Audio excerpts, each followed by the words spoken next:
ಸ್ನೇಹಿತರೆ, ಇವತ್ತು ನಾನು ಟೊಮೊಟೊ ಗ್ರೇವಿ ಜೊತೆಗೆ ಬಂದಿದ್ದೀನಿ. ಈಗ ಟೊಮೊಟೊ ಗ್ರೇವಿ ಮಾಡೋಕ್ಕೆ ಏನೇನು ಸಾಮಾನು ಬೇಕು, ಮಾಡೋ ವಿಧಾನ ಹೆಂಗೆ ಅಂತ ತೋರಿಸ್ತೀನಿ. ನಡಿ ನೋಡ್ಕೊಂಬರೋಣ. ಇಲ್ಲಿ ನೋಡಿ, 4 ಈರುಳ್ಳಿ ತೊಗೊಂಡಿದ್ದೀನಿ, 1 kg ಟೊಮೊಟೊ ತೊಗೊಂಡಿದ್ದೀನಿ ನಾನು.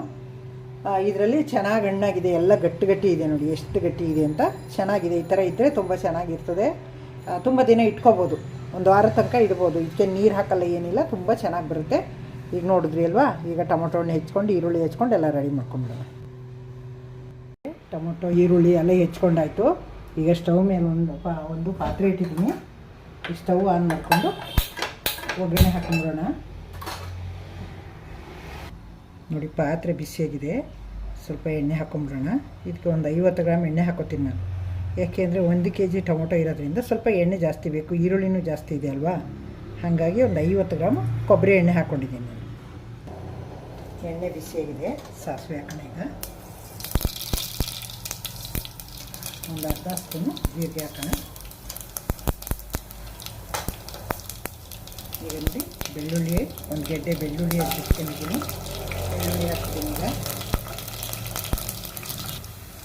ನೋಡಿ, ಬೆಳ್ಳುಳ್ಳಿಗೆ ಹಸಿ ವಾಸನೆ ಹೋಗಿದೆ. ಒಂದು 10 ಹಸಿಮೆಣ್ಸಿನ್ಕಾಯಿ ಕಟ್ ಮಾಡಿ ಇಟ್ಕೊಂಡಿದ್ದೀನಿ. ಮೆಣಸಿನ್ಕಾಯಿ ಹಾಕ್ತೀನಿ. ಅದು 1 kg ಟೊಮೊಟೊ ಇರೋದ್ರಿಂದ ಒಂದು 10 ಬೇಕು ಖಾರಕ್ಕೆ. ಇಲ್ಲಾಂದರೆ ಖಾರ ಇಲ್ಲಾಂದರೆ ಚೆನ್ನಾಗಿರಲ್ಲ, ಅದಕ್ಕೆ ನಾನು ಒಂದು 10 ಮೆಣಸಿನ್ಕಾಯಿ ಹಾಕ್ಕೊಂಡಿದ್ದೀನಿ. ಈಗ ಕರಿಬೇವಿನ ಸೊಪ್ಪು ಹಾಕೋಣ. ಈರುಳ್ಳಿ ಹಾಕೋಣ. ಈಗ ಇಷ್ಟು ಈರುಳ್ಳಿಗೆ ಅಷ್ಟು ಎಣ್ಣೆ ಬೇಕಲ್ವ. ಇದಕ್ಕೆ ಟೊಮೊಟೊ ಗ್ರೇವಿಗೆ ಈರುಳ್ಳಿ ಜಾಸ್ತಿ ಹಾಕಿದ್ರೆ ಚೆನ್ನಾಗಿರ್ತದೆ. ಈರುಳ್ಳಿ ಬೆಳ್ಳುಳ್ಳಿ ಹಾಕಿದ್ರೆ ಟೇಸ್ಟ್ ಚೆನ್ನಾಗಿರೋದು. ನೋಡಿ ಸ್ನೇಹಿತರೆ, ಈರುಳ್ಳಿ ಚೆನ್ನಾಗಿ ಬಂದಿದೆ. ಒಗ್ಗರಣೆ ಎಲ್ಲ ಟೊಮೊಟೊ ಹಾಕೋಣ. ಈಗ ನೋಡಿ, ಟೊಮೊಟೊ ಹೆಚ್ಚಿಟ್ಕೊಂಡಿದ್ದೀನಿ. ಸಣ್ಣಕ್ಕೆ ಹೆಚ್ಚಿಟ್ಕೊಂಡಿದ್ದೀನಿ. ಈ ಒಗ್ಗರಣೆ ಹಾಕೋಣ. ಚೆನ್ನಾಗಿ ಬಂದಿದೆ ಒಗ್ಗರಣೆ. ಟೊಮೊಟೊ ಬೇಯ್ಕೋಬೇಕೀಗ. ಏನು ನೀರು ಹಾಕೋದು ಬೇಡ, ರಸದಲ್ಲೇ ಬೇಯ್ಕೊಳ್ತೀವಿ. ಟೊಮೊಟೊ ಹಣ್ಣೆ ರಸ ಬಿಡುತ್ತಲ್ಲ, ತುಂಬ ಚೆನ್ನಾಗಿರುತ್ತೆ. ದಡೀರಂತ ಮಾಡೋ ಟೊಮೊಟೊ ಗ್ರೇವಿ ಇದೆ. 10 ನಿಮಿಷದಲ್ಲಿ ಪಟ ಅಂತ ಮಾಡ್ಕೊಬೋದು. ಈರುಳ್ಳಿ ಟೊಮೊಟೊ ಮಾಡ್ಕೊಂಬಿಟ್ರೆ ಪಟ ಅಂತ ಮಾಡ್ಕೊಬೋದು. ನೋಡಿ, ಅರ್ಜೆಂಟ್ಗೆ ಆಫೀಸ್ಗೆ ಹೋಗೋರಿಗೆ, ಮಕ್ಕಳು ಸ್ಕೂಲ್ಗೆ ಹೋಗೋ, ಕಾಲೇಜ್ಗೆ ಹೋಗೋವಿದ್ದರೆ ಅರ್ಜೆಂಟಿಗೆ ಮಾಡಬೇಕು ಅಂದರೆ ಇದು ಗ್ರೇವಿ ಮಾಡ್ಕೊಳ್ಳಿ, ತುಂಬ ಚೆನ್ನಾಗಿ ಬರುತ್ತೆ. ಪಟ ಅಂತ ಮಾಡ್ಬೋದು. ಈಗ ನೀರು ಬಿಟ್ಟು ಬೇಯಲಿ. ಅದು ಲಿಡ್ ಕ್ಲೋಸ್ ಮಾಡಿ ಒಂದು 5 ನಿಮಿಷಕ್ಕೆ ತಿರುಗ್ಕೊತಾ ಇರೋಣ. ನೋಡಿ ಸ್ನೇಹಿತರೆ, ಹೆಂಗೆ ಮೇಲ್ ತನಕ ಟೊಮೊಟೊ ಹಣ್ಣಿಂದ ನೀರು ಬಂದಿದೆ ಅಂತ. ಇದಕ್ಕೆ ನೀರೇನು ಹಾಕಬೇಕಾಗಿಲ್ಲ. ನೋಡಿ ಎಷ್ಟು ನೀರಿದೆ ಅಂತ. ಹೆಂಗೆ ನೀರು ಬರ್ತಾಯಿದೆ ನೋಡಿ. ಇದೇ ನೀರು ಸಾಕು. ಇದರಲ್ಲೇ ಚೆನ್ನಾಗಿ ಬೇಯಬೇಕು. ಟೊಮೊಟೊ ಚೆನ್ನಾಗಿ ಬೆಂದರೆ ತುಂಬ ಚೆನ್ನಾಗಿರ್ತದೆ. ಇದು ಬೆಂದಷ್ಟು ಟೇಸ್ಟ್ ಜಾಸ್ತಿ. ಇದಕ್ಕೆ ಉಪ್ಪು ಹಾಕೋಣ, ಇನ್ನೂ ಚೆನ್ನಾಗಿ ಬೇಗ ಬೇಯುತ್ತೆ. ಇದಕ್ಕೆ ರುಚಿಗೆ ತಕ್ಕಷ್ಟು ಉಪ್ಪು ಹಾಕ್ಬಿಟ್ರೆ ಬೇಗ ಬೇಯ್ತೀನಿ.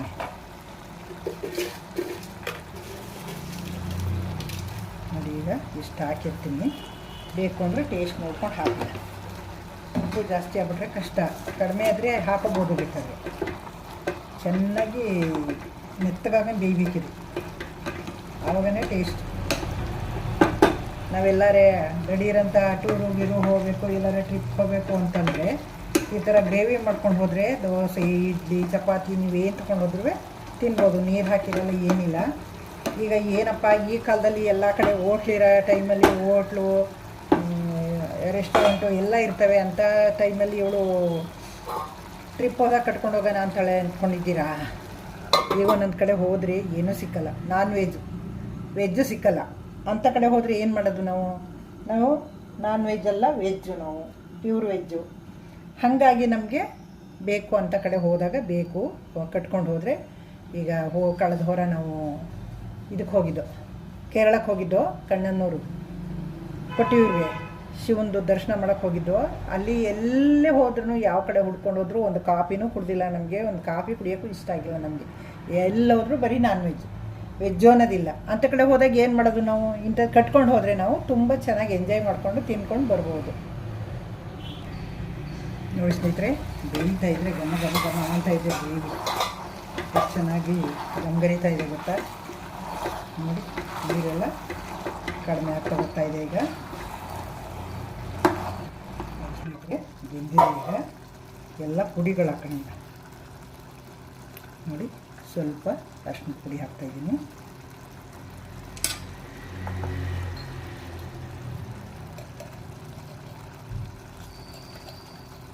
ಒಂದು ಸ್ಪೂನು ಅಚ್ಚಕಾರದ ಪುಡಿ ಹಾಕ್ತಾಯಿದ್ದೀನಿ.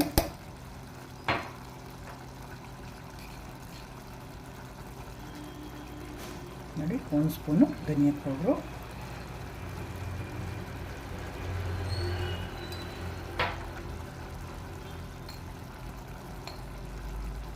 ಅರ್ಧ ಸ್ಪೂನು ಗರಂ ಮಸಾಲ,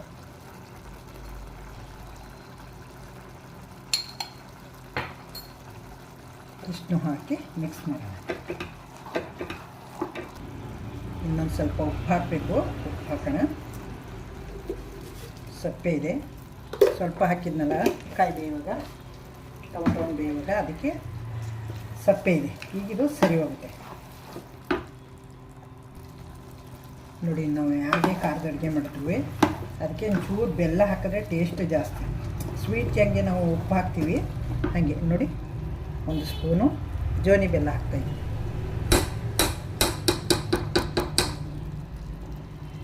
ನೋಡಿ, ಜೋನಿ ಬೆಲ್ಲ ಅದು. ನೋಡಿ ಸ್ನೇಹಿತರೆ, ರೆಡಿಯಾಗಿದೆ. ಈಗ ಟೊಮಟೊ ಗ್ರೇವಿ ಸ್ಟವ್ ಆಫ್ ಮಾಡೋಣ. ಈಗ ಕೊತ್ತಂಬರಿ ಸೊಪ್ಪು ಹಾಕ್ಬಿಟ್ಟು ಅದಕ್ಕೆ ಇನ್ನೊಂದು ಮುಖ್ಯವಾದ್ದು ಹಾಕಬೇಕು. ಇನ್ನೊಂದು ಏನು ಅಂದ್ಕೊಂಡ್ರೆ ತುಪ್ಪ, 1 ಸ್ಪೂನ್ ತುಪ್ಪ ಹಾಕ್ಬಿಟ್ಟು ಕೊತ್ತಂಬರಿ ಸೊಪ್ಪು ಹಾಕ್ಬಿಟ್ಟು ಸ್ಟವ್ ಆಫ್ ಮಾಡೋಣ. ನೋಡಿ, ರೆಡಿಯಾಗಬೇಕು ಗ್ರೇವಿ, ಟೊಮಟೊ ಗ್ರೇವಿ. ಮೇಲೆ ಕೊತ್ತಂಬರಿ ಸೊಪ್ಪು ಉದುರಿಸ್ಬಿಟ್ಟು ಸ್ಟವ್ ಆಫ್ ಮಾಡಿಬಿಡೋಣ. ಚೆನ್ನಾಗಿ ಬೆಂದು ಮೇಲೆ ಎಣ್ಣೆ ತೇಲ್ತಾ ಇದೆ. ನೋಡಿ ಸ್ನೇಹಿತರೆ, ಟೊಮೊಟೊ ಗ್ರೇವಿ ಮಾಡಿದ್ನಲ್ಲ, ಈಗ ಟೊಮೊಟೊ ಗ್ರೇವಿ ಸರ್ವ್ ಮಾಡ್ತೀನಿ. ಎಷ್ಟು ಚೆನ್ನಾಗಿ ಬಂದಿದೆ ಗೊತ್ತಾ ಟೊಮೊಟೊ ಗ್ರೇವಿ. ಬಿಸಿ ಬಿಸಿ ಟೊಮೊಟೊ ಗ್ರೇವಿ.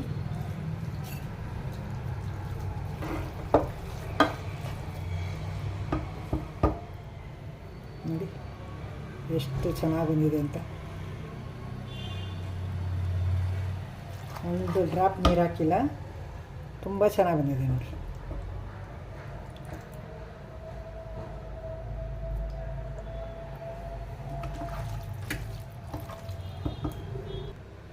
ನೋಡಿ ಸ್ನೇಹಿತರೆ, ಟೊಮೊಟೊ ಗ್ರೇವಿ ಸರ್ವ್ ಮಾಡಿದ್ದೀನಿ. ನೋಡಿದ್ರಿ ಅಲ್ವಾ, ಎಷ್ಟು ಪಟ ಅಂತ 10 ನಿಮಿಷಕ್ಕೆ ಮಾಡ್ಬೋದು. ಅರ್ಜೆಂಟ್ ಇದ್ದಾಗ ಗಂಡ ಮಕ್ಕಳು ಆಫೀಸ್ಗೆ ಕಾಲೇಜ್ಗೆ ಹೋಗೋರಿಗೆ ಬೆಳಗ್ಗೆ ಎದ್ದರೆ ಏನಪ್ಪ ತಿಂಡಿ ಮಾಡೋದು, ಏನಪ್ಪ ನಂಚ್ಕೊಳಕ್ಕೆ ಮಾಡೋದು, ಚಪಾತಿ ಮಾಡಿದ್ರೆ, ರೊಟ್ಟಿ ಮಾಡಿದ್ರೆ, ದೋಸೆ ಮಾಡಿದ್ರೆ ಅಂತ ತಲೆ ಕೆಡ್ಸ್ಕೊಬೇಡಿ. ಮನೇಲಿ ಟೊಮೊಟೊ ಹಣ್ಣು ಈರುಳ್ಳಿ ಇದ್ದರೆ ಸಾಕು. ಅದಕ್ಕೆ ಮನೇಲಿರೋ ಎಲ್ಲ ಬೇಸಿಕ್ ಸಾಮಾನ್ಯ ಈರುಳ್ಳಿ, ಬೆಳ್ಳುಳ್ಳಿ, ಖಾರದ ಪುಡಿ, ಧನಿಯಾ ಪುಡಿ, ಮೆಣಸಿನ ಪುಡಿ ಎಲ್ಲ ಮನೇಲೇ ಇರ್ತವೆ. ಹಾಕಿ ಪಟ ಅಂತ ಮಾಡ್ಬೋದು. ನೋಡಿ, 2 ನಿಮಿಷದಲ್ಲಿ ಮಾಡಿ ಬಾಕ್ಸ್ ಕಟ್ಟಿ ಕಳಿಸ್ಬೋದು ಗಂಡ ಮಕ್ಕಳಿಗೆಲ್ಲ. ಇಂಟ್ರೆಸ್ಟಾಗಿ ಖುಷಿಯಾಗಿ ಆಫೀಸಲ್ಲಿ ನಿಮ್ಮನ್ನು ನೆನೆಸ್ಕೊಂಡು ತಿಂತಿರ್ತಾರೆ ಗಂಡ ಮಕ್ಕಳು, ಕಾಲೇಜು ಸ್ಕೂಲಲ್ಲಿ ಮಕ್ಕಳುಗಳೆಲ್ಲವ. ಬೇಗ ಮಾಡ್ಬೋದು. ಇದು ಏನೇನಕ್ಕಾಗುತ್ತೆ ಅಂತಂದರೆ ರೊಟ್ಟಿ, ಚಪಾತಿ, ದೋಸೆ ಮತ್ತು ಅನ್ನ, ಇಷ್ಟಕ್ಕೆ ಇಡ್ಲಿ, ಬಿಸಿ ಅನ್ನ ಮಾಡಿಕೊಂಡು ಟೊಮೊಟೊ ಗ್ರೇವಿ ಹಾಕ್ಕೊಂಡು ತುಪ್ಪ ಹಾಕ್ಕೊಂಡು ತಿಂತಾಯಿದ್ರೆ ಅದರ ಆನಂದವೇ ಬೇರೆ ಇರ್ತದೆ. ಆನಂದವಾಗಿ ತಿನ್ಬೋದು. ಅಷ್ಟು ಟೇಸ್ಟಿಯಾಗಿರ್ತದೆ, ಅಷ್ಟು ರುಚಿಯಾಗಿ, ಅಷ್ಟು ಟೇಸ್ಟಿಯಾಗಿ, ಅಷ್ಟು ಪರಿಮಳ ಘಮ ಅಂತ ಇರ್ತದೆ. ನೋಡಿ, ಈಗ ನಾನೇ ಹಾಕ್ತಾಯಿದ್ರೆ ಬಾಕ್ಸ್ಗೆ ಸರ್ವ್ ಮಾಡ್ತಾಯಿದ್ರೆ ನನಗೆ ಏನು ಬಾಯಲ್ಲಿ ನೀರು ಬರ್ತಾಯಿದೆ. ಅಷ್ಟು ಚೆನ್ನಾಗಿ ಗ್ರೇವಿ ಅಷ್ಟು ಸೂಪರಾಗಿ ಬಂದಿದೆ. ನೀವು ಮಾಡಿ. ಮನೇಲಿ ಟೊಮೊಟೊ ಹಣ್ಣು ಇರುತ್ತಲ್ವ, ಮನೇಲಿ ಎಲ್ಲ ತರಕಾರಿಗಳು ಎಲ್ಲ ಸಾಮಾನ್ಯ ಎಲ್ಲರ ಮನೇಲೂ ಇರ್ತದೆ, ಯಾರ ಮನೇಲೂ ಇಲ್ಲ ಅನ್ನೋಂಗಿಲ್ಲ. ಅದನ್ನು ಕಸ ತೊಗೊಂಡೋಗಿ ರಸ ಮಾಡ್ಕೊಂಡು ತಿನ್ನಬೇಕು. ನಾವು ರಸ ತೊಗೊಂಡೋಗಿ ಕಸ ಮಾಡ್ಕೊಂಡು ತಿನ್ನಬಾರ್ದು. ಮಾಡಿ ಕೊಡಿ ಗಂಡ ಮಕ್ಕಳಿಗೆ, ಮನೇಲಿ ವಯಸ್ಸಾದವ್ರಿಗೆ, ಅತ್ತೆ ಮಾವ, ಅಪ್ಪ ಅಮ್ಮ ಎಲ್ರಿಗೂ ಮಾಡಿಕೊಡಿ. ಖುಷಿಯಾಗಿ ಇಂಟ್ರೆಸ್ಟಾಗಿ ಮಾಡಿ. ಅವ್ರಿಗೂ ಇಂಟ್ರೆಸ್ಟಾಗಿ ತಿಂದರೆ ಅವ್ರಿಗೂ ಮೈ ಹತ್ತುತ್ತೆ. ನೀವು ಅಯ್ಯೋ ಮಾಡಬೇಕಲ್ಲಪ್ಪ ಬೇಜಾರು ಮಾಡಿಕೊಂಡು ಯಾರು ಮಾಡೋರು ಏನಾತ್ಲಾಗೊಂದು ಬೇಯಿಸಿ ಇಡೋಣ ಅಂತ ಮಾಡಿದ್ರೆ ಅವ್ರಿಗೂ ತಿಂದವ್ರಿಗೂ ಮೈ ಹತ್ತಲ್ಲ, ನಿಮಗೂ ಮಾಡಿದ್ದು ಅದು ಇಂಟ್ರೆಸ್ಟ್ ಇರಲ್ಲ. ಅದು ನಾವು ಇಂಟ್ರೆಸ್ಟಾಗಿ ಏನೇ ಮಾಡಿದ್ರೂ ಏನೇ ಒಂದು ಅಡುಗೆ ಮಾಡಿದ್ರು ನಾವು ಇಂಟ್ರೆಸ್ಟಾಗಿ ಅದ್ರ ಮೇಲೆ ಗಮನ ಇಟ್ಟು ನಾವು ಪ್ರೀತಿಯಿಂದ ಮಾಡಿದ್ರೆ ಅದರಂಥ ಊಟ, ಅದರಂಥ ಅಮೃತ ಯಾವುದೂ ಇಲ್ಲ.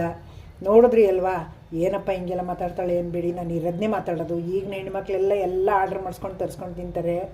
ಅವೆಲ್ಲ ಹೆಲ್ತಿ ಫುಡ್ಡಲ್ಲ. ಮನೆಯಲ್ಲಿ ಏನೇ ಇದ್ದರೂ ಅದನ್ನು ನಾವು ಮಾಡ್ಕೊಂಡು ತಿಂದರೆ ನಮ್ಮ ಕೈಯಾರ ನಾವು ಮಾಡ್ಕೊಂಡು ತಿಂತೀವಿ, ಹೆಲ್ತಿ ಫುಡ್ಡು ಅದು. ಅದಕ್ಕೆ ಹೇಳ್ತಾ ಇದ್ದೀನಿ ನಾನು, ಮಾಡಿ ನೀವೆಲ್ಲವ. ಈಗ ನೋಡಿದ್ರಿ ಅಲ್ವ ಎಷ್ಟು ಬೇಗ ಮಾಡಿದೆ ನಾನು ಅಂತ. ಈಗ ಇಷ್ಟ ಆಯ್ತಲ್ವ ನಿಮಗೆ? ದಯವಿಟ್ಟು ಹೊಸಬರು ನೋಡ್ತಾ ಇದ್ದೀನಿ ನನ್ನ ಚಾನಲ್ಗೆ ಸಬ್ಸ್ಕ್ರೈಬ್ ನೋಡಿ. ಹಳಬರಿಗೆ ವಿಡಿಯೋ ಇಷ್ಟ ಆಗಿದೆ ಲೈಕು, ಶೇರು, ಕಮೆಂಟು ಮರಿಬೇಡಿ. ಸಪೋರ್ಟ್ ಮಾಡ್ತಾಯಿರಿ. ನಿಮ್ಮ ಸಪೋರ್ಟು ನನಗೆ ತುಂಬ ಅಗತ್ಯ ಇರ್ತದೆ. ತುಂಬ ಯಾವಾಗಲೂ ಹಿಂಗೆ ಕೇಳ್ತಾಳೆ ಅಂತ ಅನ್ಬೇಡಿ. ನನ್ನನ್ನು ಇಲ್ಲಿವರೆಗೆ ಬೆಳೆಸ್ಕೊಂಡು ಬಂದಿದ್ದೀರಾ. 1000 ಚಿಲ್ಲರೆ ಆಗಿದೆ ನಂದು ಸಬ್ಸ್ಕ್ರೈಬರ್ಸು. ನನಗೆ ಇನ್ನೂ ಆಗಬೇಕು. ನೀವು ನನಗೆ ಸಪೋರ್ಟ್ ಮಾಡ್ತಾಯಿರಿ. ನಿಮ್ಗೆ ಏನು ಬೇಕು, ಯಾವ ಅಡುಗೆ ಬೇಕು ನಿಮಗೆ ಕಮೆಂಟ್ ಹಾಕಿ. ಕಮೆಂಟ್ ಮೂಲಕ ನಾನು ನೋಡಿಬಿಟ್ಟು ನಿಮ್ಮ ಕಮೆಂಟ್ನ ನಿಮ್ಗೆ ಯಾವ್ದು ಬೇಕು ನಾನು ಆ ವಿಡಿಯೋನ ಮಾಡಿ ನಾನು ಅಪ್ಲೋಡ್ ಮಾಡ್ತೀನಿ. Thank you. ಇಷ್ಟೋ ತನಕ ನನ್ನ ಮಾತು ಕೇಳಿದ್ದಕ್ಕೆ, ನನ್ನ ವಿಡಿಯೋ ನೋಡೋದಕ್ಕೆ ತುಂಬ ಧನ್ಯವಾದಗಳು ನಿಮಗೆ.